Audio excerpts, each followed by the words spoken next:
5월 6일 오늘의 말씀은 시편 119편 81절에서 96절입니다. 나의 영혼이 주의 구원을 사모하기에 피곤하오나 나는 주의 말씀을 바라나이다. 나의 말이 주께서 언제나 나를 안위하실까 하면서 내 눈이 주의 말씀을 바라기에 피곤하니이다. 내가 연기 속의 가죽 부대같이 되었으나 주의 율례들을 잊지 아니하나이다. 주의 종의 날이 얼마나 되나이까? 나를 핍박하는 자들을 주께서 언제나 심판하시리이까? 주의 법을 따르지 아니하는 교만한 자들이 나를 해하려고 웅덩이를 팠나이다. 주의 모든 계명들은 신실하니이다. 그들이 이유 없이 나를 핍박하오니 나를 도우소서. 그들이 나를 세상에서 거의 멸하였으나 나는 주의 법도들을 버리지 아니하였사오니 주의 인자하심을 따라 나를 살아나게 하소서. 그리하시면 주의 입의 교훈들을 내가 지키리이다. 여호와여, 주의 말씀은 영원히 하늘에 굳게서 싸우며 주의 성실하심은 대대에 일어나이다. 주께서 땅을 세우셨으므로 땅이 항상 있사오니 천지가 주의 규례들대로 오늘까지 있음은 만물이 주의 종이 된 까닭이니이다. 주의 법이 나의 즐거움이 되지 아니하였다면 내가 내 고난 중에 멸망하였으리이다. 내가 주의 법도들을 영원히 잊지 아니하오니 주께서 이것들 때문에 나를 살게 하심이니이다. 나는 주의 것이오니 나를 구원하소서. 내가 주의 법도들만을 찾았나이다.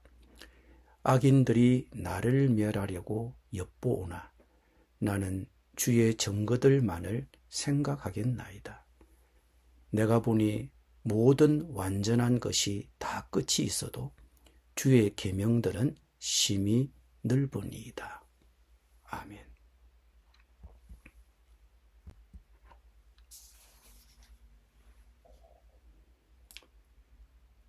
열 번째 연의 말미에서 이 시편 성도를 보고 안도할 수 있었습니다. 그가 고난 중에 있었지만 주님의 손이 영원히 자신과 함께 하실 것을 알았고 자신이 비록 고난 중에 있지만 그가 소망 가운데 말씀을 바라는 것을 보고 다른 성도들이 용기를 얻는 것을 보았습니다. 그러나 11번째 연에 들어서면서 다시 시편의 분위기가 어두워집니다. 그는 주변의 핍박자들로 인해 매우 고통스럽고 절망스럽습니다. 여전히 그가 주의 말씀을 바라지만 지치고 피곤합니다. 그가 붙들어야 할 것은 말씀밖에 없습니다. 그래서 그는 하나님의 말씀만을 소망합니다. 그런데 주의 구원이 지체되면서 마음이 점점 가라앉습니다. 주께서 언제나 나를 안위하실까? 오 주여, 언제까지니까를 그는 묻고 있습니다. 그럼에도 그는 주의 율례들을 잊지 않고 있습니다. 여전히 말씀을 붙들고 있습니다. 그러면서도 그는 주의 종의 날이 얼마나 되나이까라고 절규합니다. 이 시편 성도가 큰 고통 중에서 마지막 남은 힘을 다해 하나님이 약속하신 구원을 바라며 기다리는 이 장면은 참으로 가슴이 아픕니다. 이 시편 성도의 주변에는 하나님의 백성들을 핍박하는 박해자들이 있습니다. 주의 법을 따르지 아니하는 교만한 자들이 그를 해하려고 웅덩이를 파고 이유 없이 그를 핍박합니다. 하나님을 미워하는 그들은 하나님의 백성들도 미워하고 함정을 파서 거기에 빠뜨리려고 합니다. 그들은 하나님의 법대로 살지 않기 때문에 남들도 자기들처럼 되기를 바랍니다. 그들은 이 시편 성도를 거의 세상에서 멸하였습니다. 즉 그에게 남아있는 것이 거의 없었습니다. 그래서 이 시편 성도는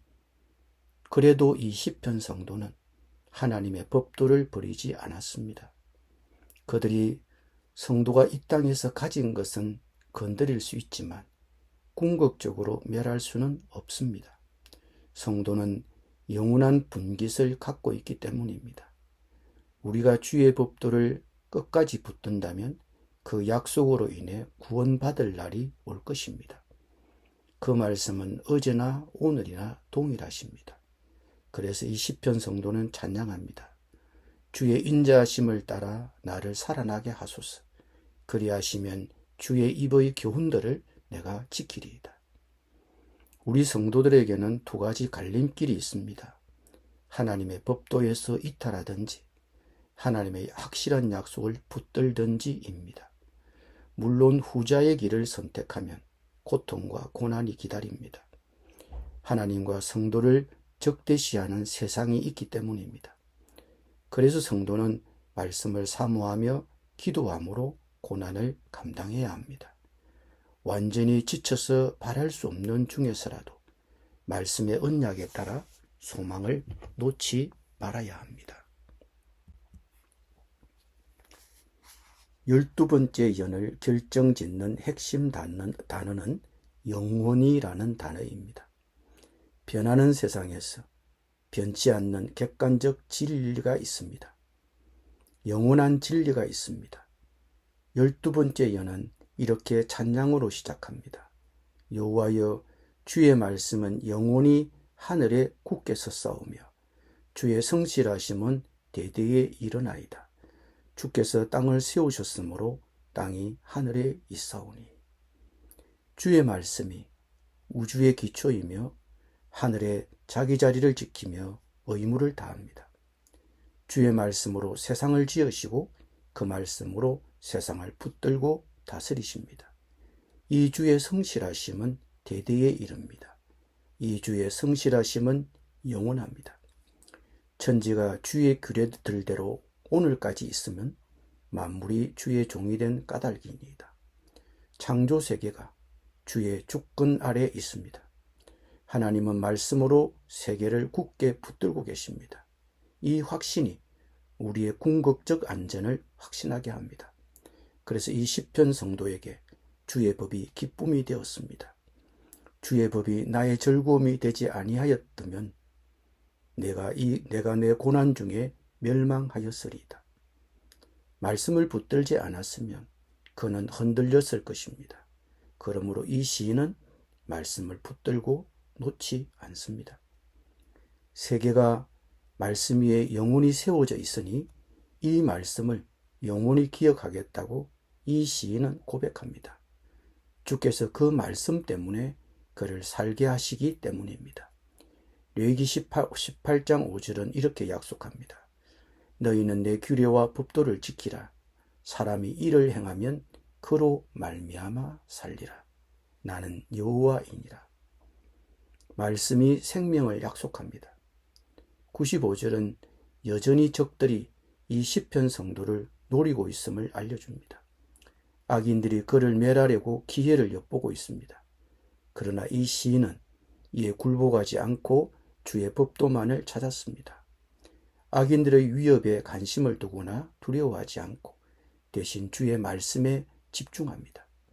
그는 자신의 문제를 바라보기보다 하나님을 바라봅니다. 어려움을 만나면 우리는 본능적으로 그 어려움의 마음을 뺏기고 그 어려움의 원인을 찾고자 집중합니다. 그 문제에 집착하여 점점 불안해집니다. 하지만 우리가 할 일은 하나님의 말씀에 초점을 맞추는 것입니다. 위로의 주님과 그분의 말씀을 바라보아야 합니다. 그 이유가 무엇인지 이 시인은 이렇게 말합니다. 내가 보니 모든 완전한 것이 다 끝이 있어도 주의 계명들은 심히 넓으니이다. 이 말씀을 이렇게 보면 어떨까요? 모든 것이 다 끝이 있어도 주의 계명들은 끝이 없다. 주의 계명들은 한계가 없습니다. 현명한 사람이라면 이렇게 기도할 것입니다. 여호와여, 나의 종말과 연한이 언제까지인지 알게 하소서. 이 땅의 인생은 유한하고 끝이 있습니다. 그것을 깨달아야 합니다. 그러나 주의 계명은 끝이 없습니다. 한계가 없습니다. 무궁합니다. 하나님의 말씀은 우리의 시야를 열어 넓고 멀리 바라보게 합니다. 사망의 저주가 더 이상 없는, 더 이상 눈물이나 슬픔이 없는 새하늘과 새 땅을 바라보게 합니다. 그래서 우리는 언제 어떤 경우라도 영원하신 그 말씀을 영원히 기억해야 합니다. 그 말씀이 우리를 살리는 생명의 말씀이기 때문입니다. 예수께서 말씀하셨습니다. 나는 부활이요 생명이니 나를 믿는 자는 죽어도 살겠고 무릇 살아서 나를 믿는 자는 영원히 죽지 아니하리니 이것을 네가 믿느냐. 아멘. 기도드립니다. 세상을 지으신 말씀, 불변하신 말씀, 영원하신 말씀, 주님 이 말씀을 영원히 기억하겠습니다. 우리의 눈을 열어 이 생명의 말씀을 믿게 하시고 새하늘과 새 땅을 소망하게 하시니 감사드립니다. 예수님의 이름으로 기도드립니다. 아멘.